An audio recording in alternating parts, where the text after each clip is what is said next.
deal or no deal? I can never say that. It's never the end of the road. People are being killed, and we want to stop that.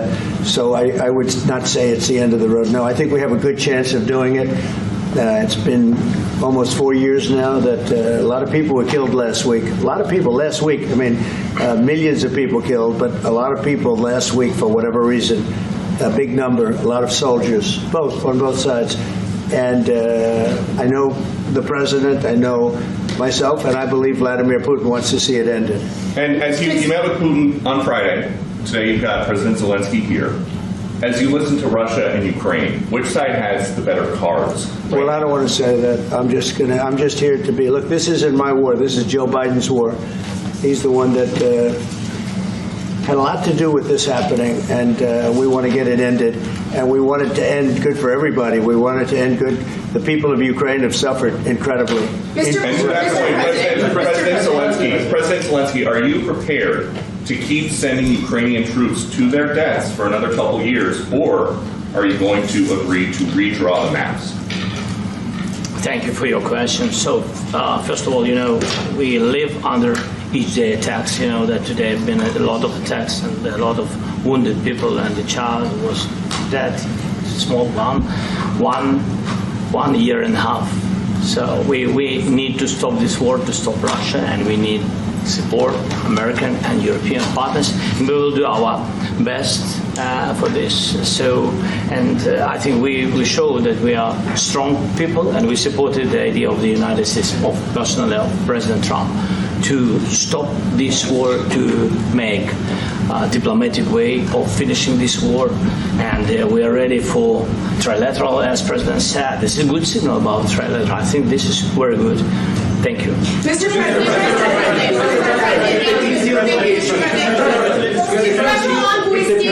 President, yes. If the peace deal will be achieved, are you going to be willing to send American peacekeepers to Ukraine? Well, we're going to work with Ukraine. We're going to work with everybody, and we're going to make sure that if there's peace, the peace is going to stay long term. This is very long term. We're not talking about a 2-year peace and then we end up in this mess again. We're going to make sure that everything's good. We'll work with Russia. We're going to work with Ukraine. And we're going to make sure it works. And I think if we can get to peace, it's going to work. I have no doubt about it. Your team has talked about security guarantees. Could that involve U.S. troops? Would you roll that out in the future? We'll let you know that maybe later today. We're meeting with 7 great leaders of great countries also, and we'll be talking about that. They'll all be involved, but there'll be a lot of help. When it comes to security, there's going to be a lot of help. It's going to be good. They are first line of defense because they're there. They're Europe. But we're going to help them out also. We'll be involved. Mr. President, Vladimir Putin mentioned that the war will not end without addressing the root causes of this war. Have you had an understanding what are the root causes of this war? Well, look, the war is going to end. When it ends, I can't tell you, but the war is going to end, and this gentleman wants it to end, and Vladimir Putin wants it to end. I think the whole world is tired of it. And we're going to get it ended. It was, I've done 6 wars. I've ended 6 wars, and I thought this maybe would be the easiest one, and it's not the easiest one. It's a tough one. A lot of reasons for it, and they'll be talking about it for a long time. But they'll be talking about the others. Look, India, Pakistan. We're talking about the big places. When you look at, you just take a look at some of these wars. You go to Africa and take a look at that. Rwanda and the Congo, Republic of the Congo. That's been going on for 31 years. And so we've done a total of 6, and we really have 6, not including the fact that we obliterated, and it turned out to be a total obliteration, the nuclear, as you said, the future nuclear capability of Iran. And this one, I think we're going to get solved also. I feel confident we're going to get it solved. Thank you, Mr. President. Can you tell us about your conversations with European leaders and what they need to see to support an end to the war? Yeah, well, we're going to be meeting with a great representative group and 7 very powerful, very big countries. great people, all friends of mine and friends of yours. And we're going to have some suggestions made. They want to see peace. They would like to see peace. President Trump, when in Russia, you said last In night the red, in the red. President Trump, do you think it's fair for Ukraine and for Russia to achieve a lasting and durable peace if Ukraine cedes its territories that Russia hasn't yet conquered? Do you think it's a fair peace for Ukraine? We're going to have a lasting peace. Just to answer the first part of your question, we're going to have a lasting peace. I hope it's going to be immediately. I hope it doesn't have to go on. And I think people of the whole world is going to be very happy when that's announced. You posted on social media, Mr. President, a very touching letter from the First Lady. And the letter was hand-delivered to President Putin. And it calls for an end to the war, essentially, because of the children and the children's future.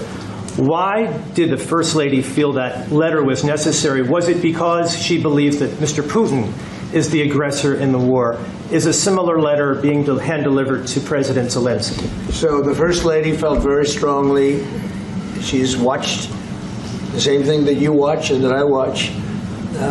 I see things that you don't get to see, and it's horrible. But when she's got a great love of children, she has a wonderful son that she loves, probably more than anybody, including me. I hate to say it, but she loves her son. She loves children, and she hates to see something like this happening. And that goes for other wars too. I mean, she sees the heartbreak, the parents, the funerals that you see on television. Always funerals. We want to see something other than funerals. No, she felt. It was a beautiful letter. It was very well received by him. And she did ask me to say, you know, she would love to see this end. She would love to see it end. And she says it very openly, very proudly, and with great sorrow because so many people have been killed. Mr. President, last week, Brian, go ahead, Brian. Yes, sir. I've got a question for each of you. Yes. First of all, Mr. President Zelenskyy, you look fabulous in that suit. I said the same thing. Yeah, you look good. I said the same thing. Yeah, looks good on I you. said to one that attacked you last time. See, now I remember that. Yeah, I apologize to you. You look wonderful. No, my first question for you, President Zelenskyy. In the same suit. You see, I changed. You are not. Maybe yours is much better. Real quickly, upon peace, God willing we get peace, are you open to holding an election in your country? Yes, of course. We are open for election, yes. We have to do safety circumstances. And a little bit, we need to work in the parliament, because during the war you can't have elections, but we can do security. We need, maybe, how to say, we need a truth, yes, everywhere, in the battlefield, in the sky, in the sea, yeah, to make possible for people to do democratic, open, legal elections. So you say during the war you can't have elections. So let me just say 3.5 years from now. So you mean if we happen to be in a war with somebody, no more elections? Oh, that's good. I wonder what the fake. You like this idea? Yeah. No. Speaking of news, I got a question for you. This sounds insane for me even to ask this, but do you think the American media really doesn't even want a peace deal because they've seen they've been so critical of you every step of the way as you lead the charge for peace? It's an amazing phenomenon. I said that if in the settlement you got Moscow, St. Petersburg, and thousands of miles around them, they would say I made a bad deal.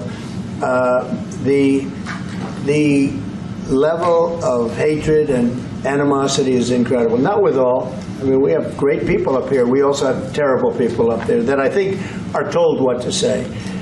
But, you know, in solving all of these wars, they don't even write about it. You know, I saw major wars. I saw wars that have been going on for 31, 35, and 37, and a couple of quicker ones.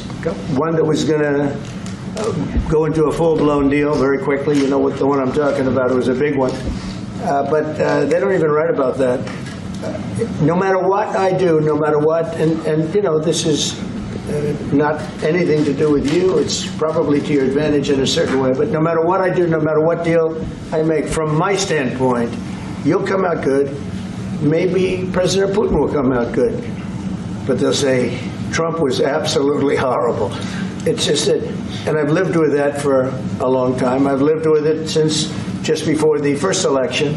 I used to get great publicity. Now I get the worst publicity anyone's ever gotten in office, but I won in a landslide, so the people understand. They're the only ones that count, ultimately. But I've also had great reporters. I've had journalists that are very good. But it's very sad when you do the right thing. As an example, they said, because of the fact that Vladimir Putin came to American soil, this was a tremendous defeat for Donald Trump. No, it was really wonderful that he did it. It was a hard thing for him to do, to be honest with you. It was the opposite of what they said, but they said it. Now, if he didn't come, they'd say that was also bad for Trump. You know, there's no way. And there's just a great dishonesty of the press, and I think that's why it's lost its credibility. You know, its credibility is at an all-time low. We have a thing going on right now in D.C.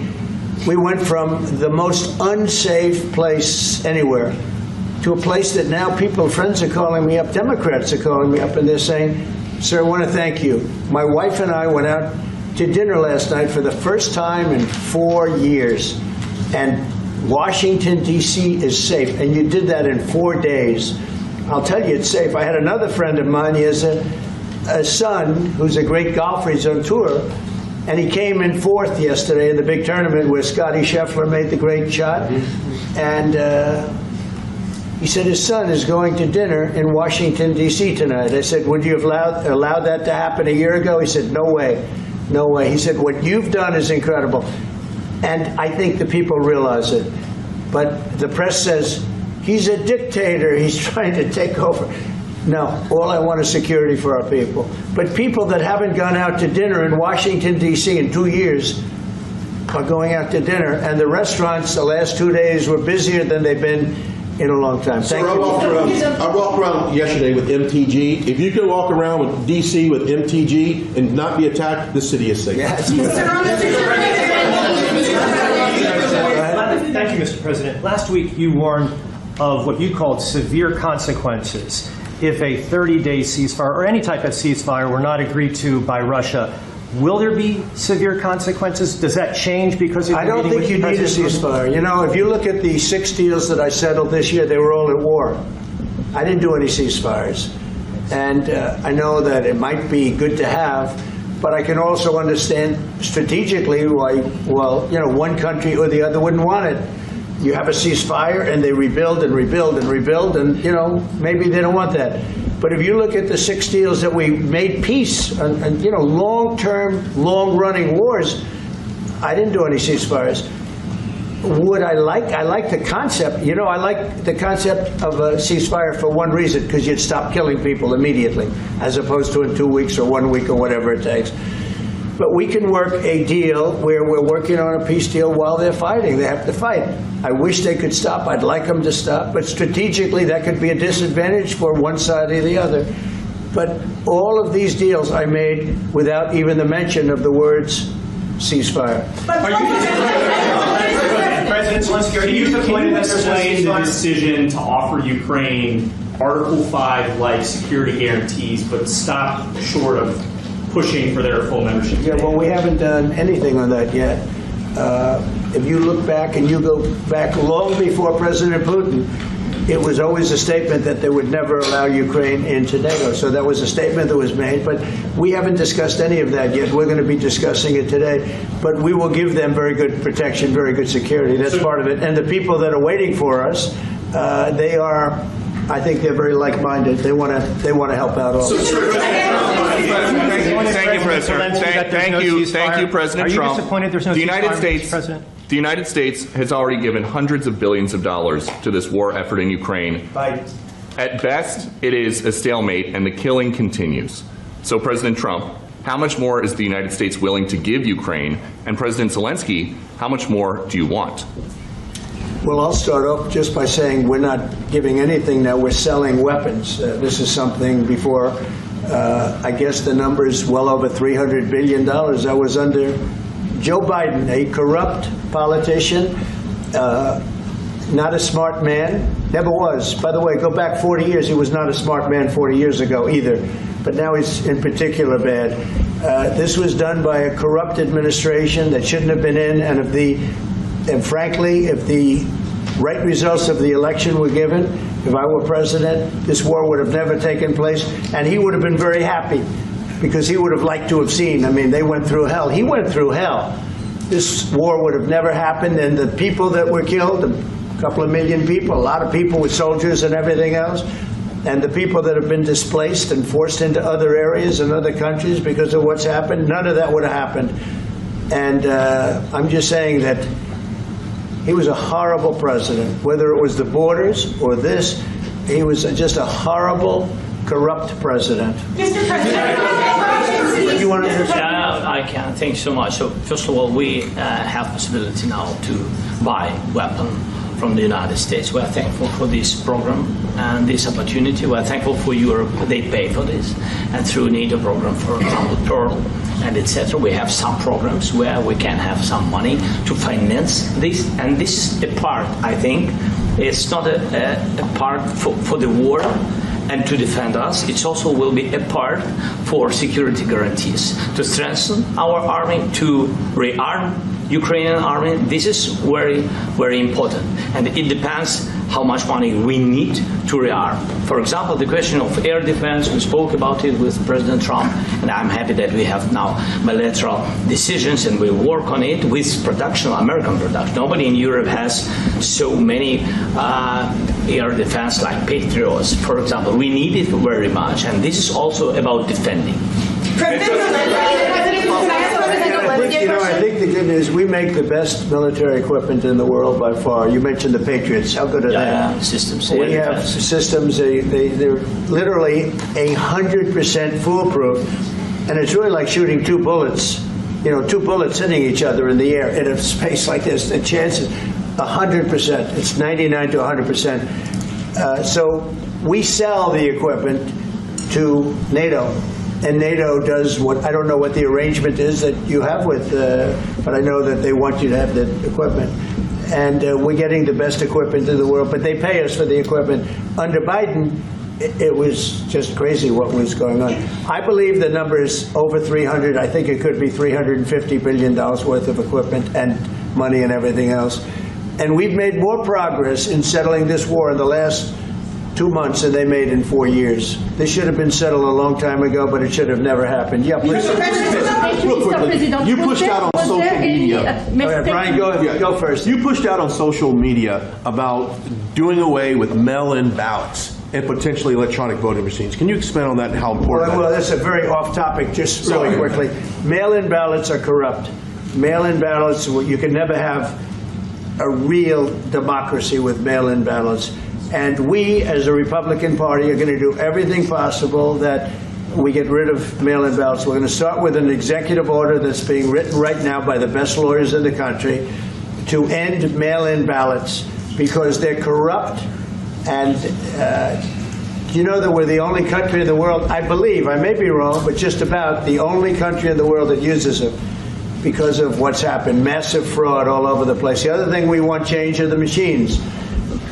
For all of the money they spend, it's approximately 10 times more expensive than paper ballots. And paper ballots are very sophisticated with the watermark paper and everything else. We would get secure elections. We'd get much faster results. The machines, I mean, they say we're going to have the results in 2 weeks. With paper ballots, you have the results that night. Most people, but most people, many countries use paper ballots. It's the most secure form. So between paper ballots, very, very important, paper ballots, and I think maybe even more important, the mail-in voting. We're going to end mail-in voting. It's a fraud. If you have mail-in vote, even Jimmy Carter with this commission, they set it up. He said the one thing about mail-in voting, you will never have an honest election if you have mail-in. And it's time that the Republicans get tough and stop it, because the Democrats want it. It's the only way they can get elected. Because with men and women's sports and with transgender for everybody and open borders and all of the horrible things, and now the new thing is they love crime. They're fighting me on the fact that I've made Washington, D.C. safe. We're not going to get mugged, beaten up, or killed like all the people you've been watching get so badly hurt. I'm glad, I hate to take your time in this, but I'm glad you asked me that question. We're going to stop mail-in ballots because it's corrupt. You know, when you go to a voting booth and you do it the right way and you go to a state that runs it properly, you go in, they even ask me. They asked me for my license plate, for identity. I said, I don't know if I have it. They said, sir, you have to have it. I was very impressed, actually. But it's very hard to cheat with mail-in voting. As you know what happens in California, it's so corrupt, where some people get 5, 6, 7 ballots delivered to them. Now, we got to stop mail-in voting, and the Republicans have to lead the charge. The Democrats want it because they have horrible policy. If you have mail-in voting, you're not going to have many Democrats get elected. That's bigger than anything having to do with redistricting, believe me. And the Republicans have to get smart. We're not going to have a country. I said for a long time at rallies, you need borders and you need free and fair elections. Those two things, otherwise you don't have. We have strong borders now. In 90 days, Mr. President, we didn't have 0, 0, and 3 months. Not one person came in illegally into our country. In fact, even I find that hard to believe, but it's run by a little bit of a liberal group that put out the numbers, so I guess it's, but 0, 0, and 0. You go back a year ago, 2 years ago, 3, millions of people poured into our country. It was terrible. Thank you very much. What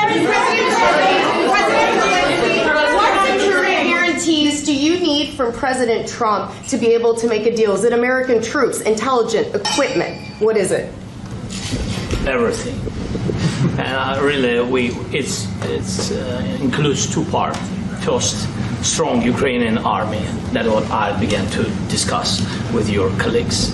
And it's a lot about weapon and people and training missions and intelligence. And second, we will discuss with our partners. It depends on the big countries, on the United States, on a lot of our friends. And Mr. President, are you willing to commit American troops to that NATO-like protection in order to get President Zelenskyy to a deal today? Well, I don't know if you define it that way, but NATO-like, I mean, we have people waiting in another room right now. They're all here from Europe, biggest people in Europe, and they want to give protection. They feel very strongly about it, and we'll help them out with that. I think it's very important. I think it's very important to get the deal done. You've been involved with the peacekeeping in Ukraine since your first day in the administration. What would you say to the Ukrainian people right now who are suffering under the Russian attacks and hoping that the American people will stand with them? Well, I know Ukrainian people. I've known many over the years. They're great people. They're smart. They're energetic. They love their country. I mean, they love their country, and we want to get this war ended. That's all I can do. I love the Ukrainian people, but I love all people. I love the Russian people. I love them all. I want to get the war stopped. Very important. Mr. President, was there any aspect of your discussion with Vladimir Putin that left you disappointed? Look, we just spoke to, I was just telling the President, I just spoke to President Putin indirectly, and we're going to have a phone call right after these meetings today. And we may or may not have a trilat. If we don't have a trilat, then the fighting continues.